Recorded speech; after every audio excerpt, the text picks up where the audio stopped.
I don't come from money. I don't have any sort of sales experience. I'm new to the business and I just don't know what to do. You're in the right video, guys. Today on this specific interview, we are going to be interviewing the one and only Garth Ward.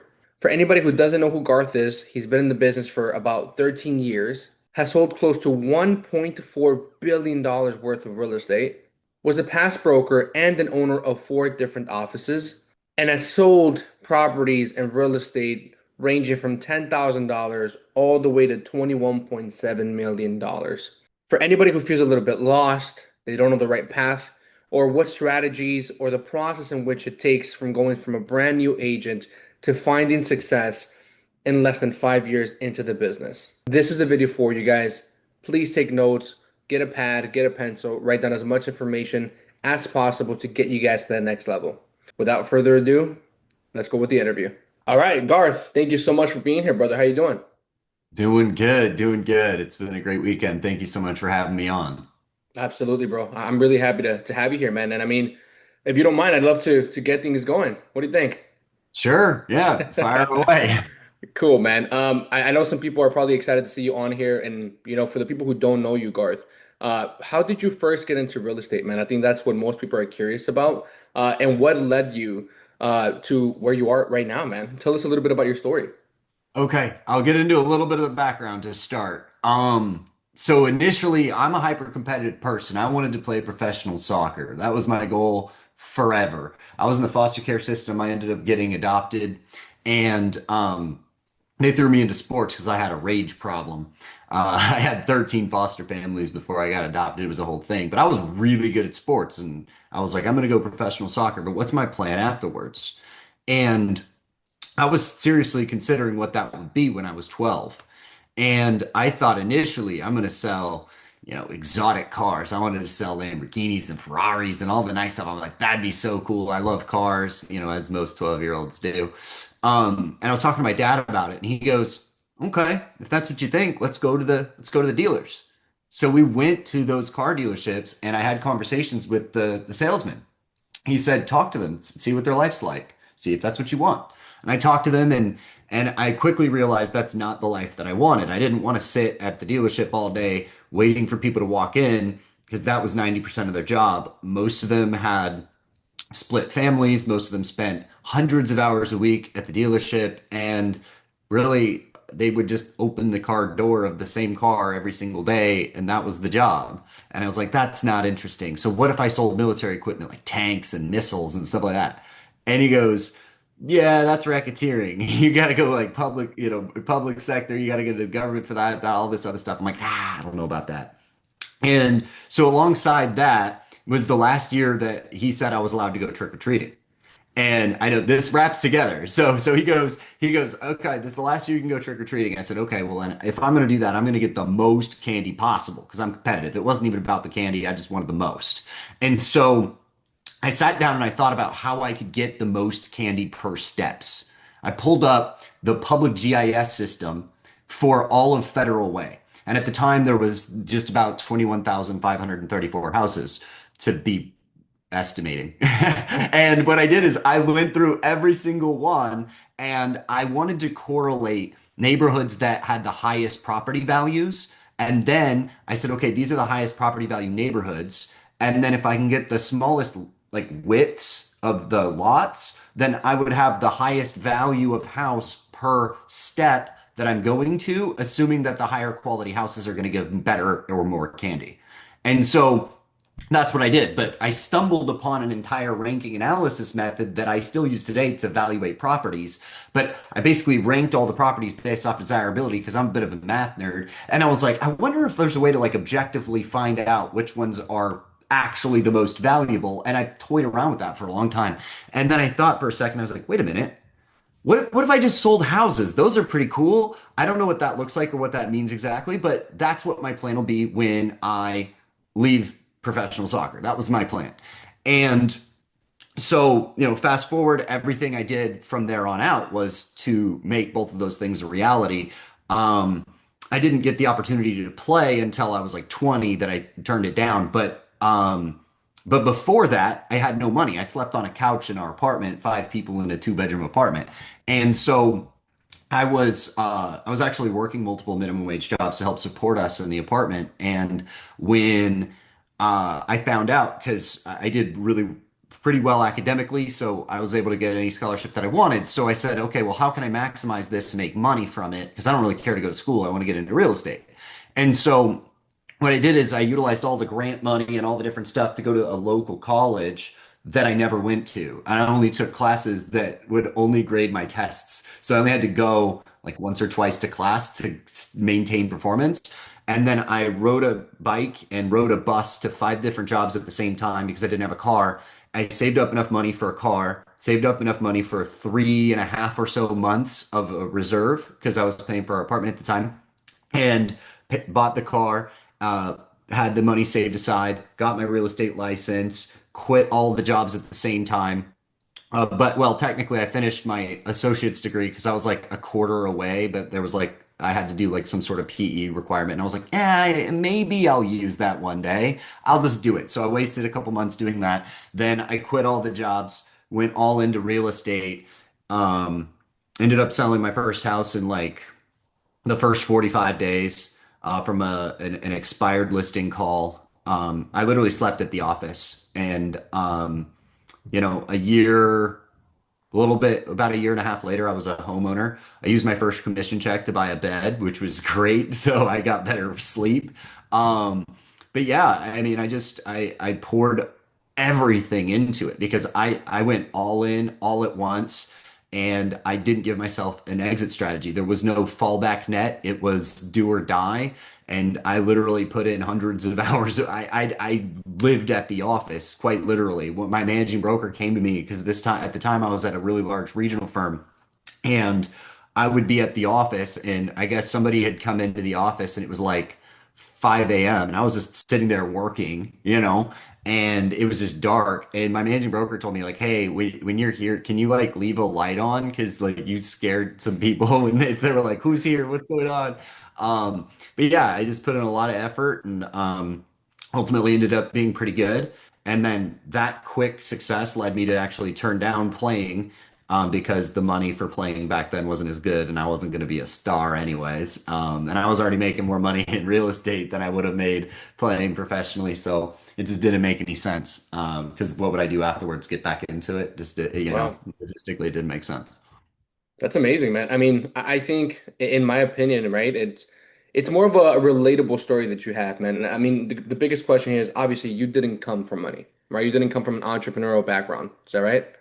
Yeah, not at all, unfortunately. I have had that accusation a lot, especially as I grew in the business quickly, built the brokerage and all the things. People were just like, "Well, yeah, of course you're doing well with daddy's money or whatever." And I'm like sitting here thinking, I supported them since I was 14.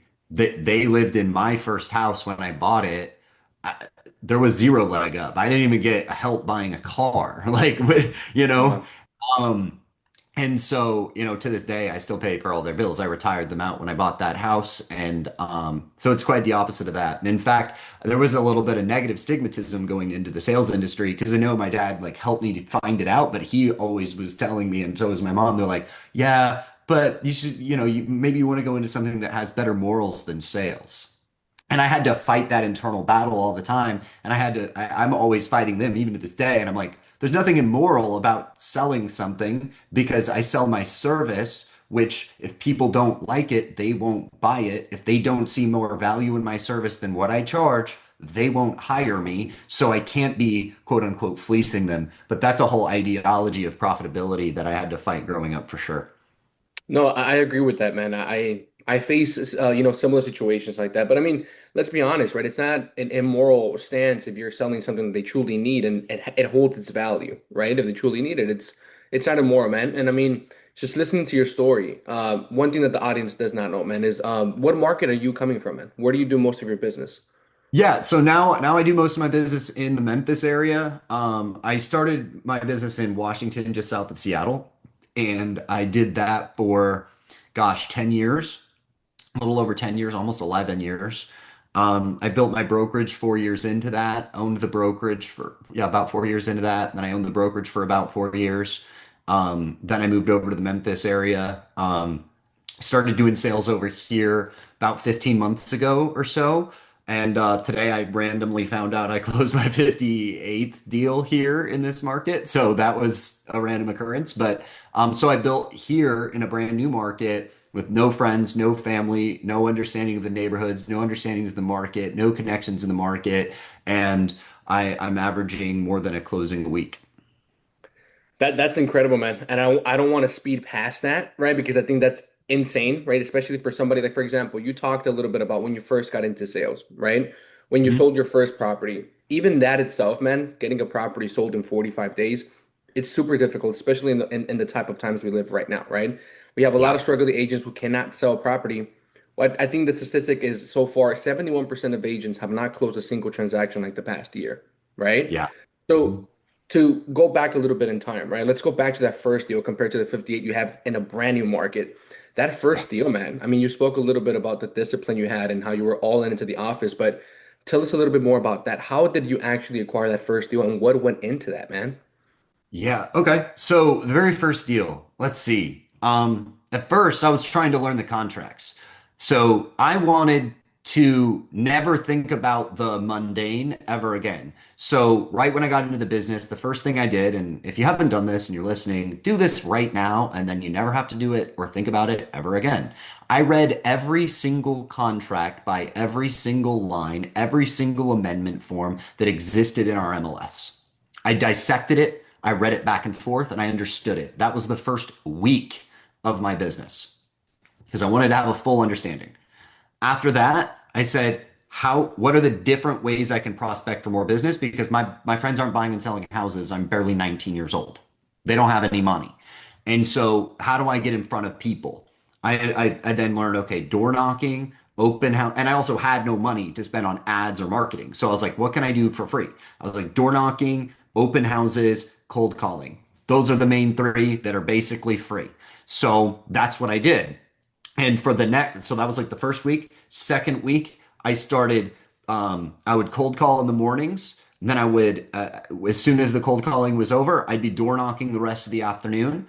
And then in the weekends, I would be holding an open house on a Saturday and a Sunday. I now know that that's not the best way to do open houses, but I was just operating with the information that I had at the time. So I would hold two open houses every single weekend, and I was cold calling for like 3 or 4 hours in the morning, and then I'd be door knocking for 3 or 4 hours at night, and then I'd be researching the market center all the rest of the time because I wanted to know what price points were. I wanted to know when things were built. I wanted to know what developments were what, who built the developments originally, because that extra information would lead me to ultimately win more business because I'd be more educated than the other people. For the people who are watching, man, I think what they don't know is that you're an absolute machine, bro. We talk about this all the time. You're an absolute machine. You have the strategy that obviously we'll leave for another time, but you talked a little bit about open house. You have a crazy open house strategy that has worked very well for you in your business. I'm assuming that's what you're using for the 58 deals that you've done so far in a brand new market. Is that right? That's what I helped. That's what I did right when I started because it's what I tell everybody to do right in the beginning. So there's a framework on what I do right when I'm planting because I would, if I planted it again, I'd do the exact same thing that I did when I restarted here. And that does incorporate my open house strategy. It incorporates cold calls. It incorporates door knocking with a more modern twist on farming that's integrated with the open house areas that I'm actually doing all at the same time. So I got a lot more intricate with that over time. But that first one was really, it was random because it was just a random expired that I saw. And here's the other thing. This is what I think people lead too much into knowing exactly the right word track, knowing exactly what to say for this objection, doing this, that, or the other thing. But in the end, you have to ask for the business. And I was naive. I was ignorant. I didn't know what I was doing very well. I wasn't as good at communicating as I am today. But what I did is I was willing to ask for the business. I pick up the phone and I talk to this lady. Her name is Susan. I still talk to her to this day. When I got shot, she messaged me, see if I was okay. But so I call her up and I was like, hey, I saw your property over off of Mason didn't sell when it was on the market. Are you still trying to sell it? She goes, yeah, ideally I want to sell it. And I said, okay, great. I can do that for you. Would you let me do that? She's like, well, I can, do you want to meet? I was like, yeah, would you be able to meet with me today? If we, you like what I have to say, we'll work together. She said, okay. And then boom, I set the appointment. I that was the only words that I said. I had no understanding of what else I should say. I just asked for the business straight up, and then I said, "Oh, you want a meeting? Cool, we'll meet." And then we met, and she said yes. Now, I put way too much blood, sweat, and tears into that house because I moved literally a ton of bricks with a wheelbarrow. I don't suggest doing this, but I did electrician work, making sure outlets were put in properly and doing other stuff to make sure that it was more well polished when I came in to do the marketing. And then it ended up, actually getting a contract within about a month from when I got that. Um, which lined up perfectly because I needed the closing, like a month later. So I didn't have much buffer there. So it ended up working out pretty well. But that even though I think that it was lucky, wasn't really luck because I had called like 70 other people at least before that call on expireds alone. And so as much as yes, it seemingly fell from the sky and I didn't know what I was doing, but I put in the reps to get that luck to even come to me. Absolutely, man. I think you nailed it right there, right? It's about asking for the business. And the reality is, especially if you're doing cold calling, man, it's gonna be something that you might even have to ask for the business two, three, four times before you actually get it, right? Sometimes there's a lot of follow-ups, but it's a lot of people don't do that because of the fear of rejection, right? Which is the first hurdle here. And that leads me to this one. There has to be some sort of mindset switch, right? You have to think a little bit differently. I'm assuming you don't think the same way now that you're, selling about 60, houses per year compared to that first deal you sold. So tell me a little bit about that, man. Let me inside of your head a little bit. How has your mindset, switched in the years that you've been in business? What had to change? Maybe it's boundaries, maybe it's the way that you approach things. Tell me a little bit about that. Yeah, I mean, at first it was get anything that I could. Now when I approach a situation, um, I use what I like to call a filtering process. Because if I'm being completely honest, I probably could have sold 75. But I had to realize as I started to scale that even though I might be able to sell this, it's not worth the opportunity cost that I'd be able to go get something with a client that's going to be easier to work with a property that's going to be easier to sell, with a process that's going to work, with a client that's bought into my process, and I'm not going to have to fight them. So I guard my mental space a lot more than I did because I would just take anybody that would work with me, I would work with them. That's not the case anymore. For the most part the case, but I won't take a drastically overpriced home. I won't take a home when the seller doesn't buy into my process because when they want to work with me, they're getting me and my process. If they don't want my process, don't work with me, work with somebody else. That way I can stick to a regimented structure. And when they want my process, I know that from start to end on a listing, it's going to take me 11 to 12 hours. And if it's not my process, I have no way of knowing how much time allocation I'm going to have to put into a transaction. And because of that, I just don't know if it's going to be a good investment for me. And I know we don't oftentimes think of it in those terms as a real estate agent, but every time we get a listing, as much as they're hiring us, they are actually partnering with us to sell the property. And you have an unknown amount of hours, time, investment required to make the objective happen. And unless I can remove a lot of those variables, because if they want my process, I know exactly how much it's going to cost me. If they want my process, I know exactly how much time it's going to take me. If they don't want those things, I don't know. It might cost me more. It might take me substantially more time. And then is it worth my time? Because ultimately, I look at things like what is my hourly rate? And then if this doesn't actually give me my hourly rate or close, does it give me some other benefit? And I do stuff like that all the time, right? I don't always get my hourly rate. I look for at least $1,000 an hour. That's my goal. But a lot of things that I do don't get me that, right? When I spend times with my kids, that doesn't get me $1,000 an hour. When I go coach soccer, that doesn't get me $1,000 an hour, but it fills my cup in other ways. And if I'm going to be focusing specifically on money generating activities, which is what this business is, I need to be trying to maximize that as to the highest potential that I can. 100% I agree, man. I think that's the hardest part when you first start real estate, right? It's especially if you're coming from a background where maybe you're working 9 to 5, or maybe you're in the restaurant business, right? You're not necessarily an entrepreneur or self-employed just yet. That's the hardest part, setting those boundaries. And at least for me, when I first started, I had no idea what systems and processes were, right? So I was exactly what you described, which is If a buyer came by and it was for $150,000 and I went on 50 showings, but I locked it in, that's what mattered, right? Because I didn't really have any skill sets. So for the people listening, and especially if you're a newer agent, I think it's super important to know that there's something called selective prospecting, right? You selectively figure out what type of clients or your niche is, and you go all in on that, right? And you can be a little bit more selective with who you work with. And you talked about time, right? And finances. If it makes sense, it makes sense. But you cannot do that unless you've already acquired a skill set, you have systems in place, you have processes in place to allow you to do that, right? And just to pivot a little bit here, man, I think your environment plays a huge role on your path to success, right? So what I want to ask you, man, is how important was your environment to you, right? That culture, and how has it influenced you and your success thus far? Yeah, I mean, I think it's paramount. And I'll give you an example. When I first started, like I said, I started at a pretty well-known Pacific Northwest regional firm, and they're one of the top 20 in the country, even though they're just in a few states. And the problem is by the time I was not even 21 years old, I was the top producing agent at that office. And I was getting literally the CEO and the VP asking me to join their corporate offices. And I was looking at that and thinking, I shouldn't be at the top of anything. I'm almost 21. There needs to be levels to this. And that all came because again, I'm competitive and my managing broker made a fall activities challenge, right? I don't know if you've ever heard of this, but they said, okay, if you do an open house, it's worth this many points. A cold call is worth 1 point. A door knock's worth 2 points, or whatever, right? And then, you submit it at the end of every week, and this lasted for 2 months. And so you submit what you did for the week, and then for every like 10 points, you get like a star on this board, and it was visual, so everybody could see what people were doing. And by the end of the activities challenge, which was like 2 months later, I had more than doubled every single person in the office combined based off of prospecting.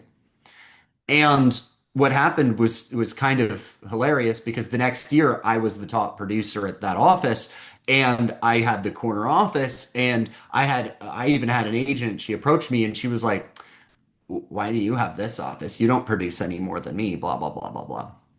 And I was just very nice. She's like, "Where do you get all your business?" And I was like, "Well, hey, do you remember that activities challenge?" She's like, "Well, yeah." And I was like, "Remember, how much, prospecting I was doing?" She's like, "I guess." I was like, "Well, that's why." I don't really know. Like that's all I could say. Like, and but it is what it is. But what happened was when I realized I'd kind of hit my ceiling where I was, and I was kind of trying to figure out what to do. I get a random phone call from one of the top agents in the entire state.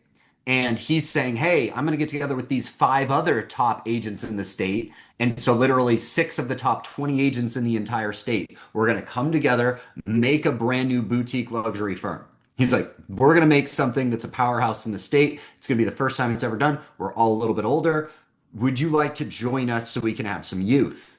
And I was like, whoa, you guys sell luxury stuff. Like you guys sell to the Seahawks. You guys sell to like the Bill Gates. You guys are it, right? And I sat back and I said, okay, um, but if I join you, you have to show me how I can do this luxury stuff. How do I do this expensive stuff? I had no exposure. Like I don't know if you understand. I thought people were wealthy if they had a house.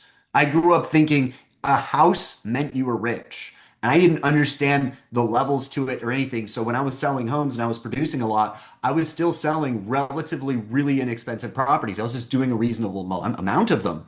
And so when I did end up moving over my license and they showed me how to brand a property, how to market it better, how to brand myself and create a personal brand that resonated with people at higher price points. And immediately by surrounding myself with the highest caliber of people that would be ridiculous to try to compete with, I upped my price points by over 50%. And then the next year, I continued delving into things because again, I'm competitive. I want to win. The second year I was there, I was the top performing agent at our Seattle office. I wasn't the top of the company because the top of the company sold 500 million that year. But I was the top in our branch. And so it was hyper competitive, and that was the best year that I'd ever had. I sold like 72 million. which was great. And I got into new construction and I got into land development and some commercial stuff. And that exposure to the people that were joining that firm were all the highest caliber agents in the state. And so I was surrounded by these people that had really large aspirations that continued to push me. And then I caught wind that that was going to be potentially sold. They didn't say that, but I was in conversations with ownership about potentially franchising it further south, um, because I'd already helped them grow. And I was like, I'd like to, own a franchise of this. And they went dark. And then they asked for potential errors and omissions claims. And I'm like, they've grown this to where it's profitable. They might be looking to sell. Um, and ultimately, I had gotten my managing broker license because I had too many people asking me to join my team. So I got the managing broker's license and I started building a couple agents on my team. And I caught wind of that. And I was like, I don't know where I would want to go if I leave, but I don't want to get randomly bought by some random company I don't even know. So let me do some research. I researched around. I couldn't find anything that would be the right fit for me. So I said, what if I just start my own thing? Because I have all these agents wanting to come work with me specifically. I have all these younger agents that want to work with me specifically. So I wonder if they would do that. And what do I have to risk? I just closed this big $21 million deal. I can just use that money to cash fund the creation of a brokerage and see how it goes. So I did. And I spent years pouring time into systems, processes, procedures, back end stuff, hiring people, managers, admins, office spaces, recruitment of agents to join the firm, all of the stuff. And that made me heavily take my eyes off of production for a long time. I think at that point, I mean, that year I was at like 72 or something million. The next year I was at like 20, $23 million in volume. I drastic cut in productivity because my focus was elsewhere. And then that continued for the next few years because I was focused on how do I expand to another office and get 30 more agents and get 40 more agents and expand to another office. And right, it became a different game because again, I'm competitive and I was playing the brokerage game and I was trying to win that brokerage game instead. And then I had to have the realization, like, I'm not producing from a sales perspective because there's no competition. I was still our top agent, right? I mean, I was able to develop a lot of agents to get to the point where they were making, quarter million, $600,000 a year, but 700,000 a year. But it wasn't, people weren't still out producing me. And so that never pushed me because I'm competitive. But now I'm in an environment where people do outproduce me, and do more transactions than I do, and that allows me to turn on that competitive fuel and push forward from a production perspective. But also now I have a substantial amount more time that I don't invest into individual agents. Absolutely, man. I think that's an insane story, right? I think the biggest thing that I got from it, maybe it's in the point that I am in my career, but it's the power of proximity, right? And I think that that's super, super important. And it's putting yourself in rooms, man, where people are, you mentioned, outproducing you, right? Because then that always, showcases a next level that you didn't even know was there until you meet these people. Similar to you, I was in an office space, man. Usually we work from home. That's where I work mostly, at least 7 days out of the week, right? So I try to switch it up sometimes, man. I try to, there's an office here in Chicago locally. It's in the location called Schaumburg. I Okay. always want to go into that room and that has an office space where not only do we do just regular traditional deals in real estate, but there's wholesaling, there's subject to deals, there's novation deals all around, right? There's other Mhm. levels of this game that we don't know exist, right? And I always like to go there as a refresher of like, hey, there's people that are doing 3 times the work that you are. Just as a reminder to fire me up when I come back home and say, I can't settle, right? Because there's somebody always working harder than you are. No matter how hard you think you're working, there's always somebody that works harder. And I think, your story showcases that as well. And one thing that I want to pick your brain at, because obviously I wish we had more time, man. But one thing I do want to get from you before you go is if you were to start over from the very beginning, right? Brand new agent here in 2025, what would you focus on first, right? To build momentum and start getting deals for the people who are part of the 71% of agents this year who have not closed a single transaction. What would you say to them? Oof. I have to start in 25, not 13 again. Correct. Uh, oh man, as if I started at 13, it's gonna be easier. Um, let's see. In this market, and I'm still kind of doing that, because it's not like I'm super well known here. I will be once the magazine Real Producer comes out, but um, I would say do what I did when I started, but do it smarter. Do the plan that I did 15 months ago. It'll still work today. And what that is really simple. I'm going to lay out the plan right now, and you follow these steps and you don't have a deal in the next 60 days, this isn't the business for you. Okay. You cold call for 4 hours during the morning. That's it. Cold call canceled, expired, and for sale by owners for 4 hours every morning on the weekdays. That's it. Non-negotiable. Then in the afternoons, because you don't have any deals, you should be door knocking. You should be farming. That's it. In the weekends, you should be holding four open houses on a Saturday, four open houses on a Sunday. They're all different open houses. You do those open houses ideally in the places that you're door knocking. So you door knock the places that you are doing the open houses. So set the open houses, door knock around those places that you're doing the open houses. If you do that consistently and are okay with asking for the business on the spot at the open houses, asking for the business during the cold calls, asking for potential appointments during door knocking opportunities, if you don't have a deal in 60 days, there's a drastic problem and you need help with your what you're saying, how you're saying it, accountability, because I would be curious to know if you're actually doing that work. Um, or it's just not the right business for you. Those are really the only three options. Either you didn't do it, it's not the right fit, or you really need some coaching on what to do and how to do it when you're in those conversations. 100%. Guys, everybody who's watching here, I think we spoke about a lot of very important topics, right? We spoke about the fear of rejection. One thing that we can both hopefully say here is don't be afraid to fail. In fact, try to fail as fast as you possibly can. Because the sooner you fail, the more it exposes all the little things that you need to dial in on to obviously ultimately build your processes, your systems to in order to actually, be able to select the prospect, selectively prospect, right? We spoke about the power of proximity. When you first start in here, make sure that you guys go in there, put your guys' selves in rooms where people help you grow, where people are doing better than you, right? You always want to be, if you're the smartest person in the room, you're in the wrong room. You need to be around people who are outproducing you, putting in more work than you, and then they can pull you up, right? And I think the most important part that we got from you, man, I think you have a super relatable story. You do not need to come from an entrepreneur background, or you do not need to come from money to be able to do this at, a very successful and high level, which you're proof of that, brother. Thank you so much for your time here, man. I think we got a bunch of value from it, and there's more to come. Thank you once again, bro. I appreciate it. Of course, thanks for having me on. See you guys in the next one.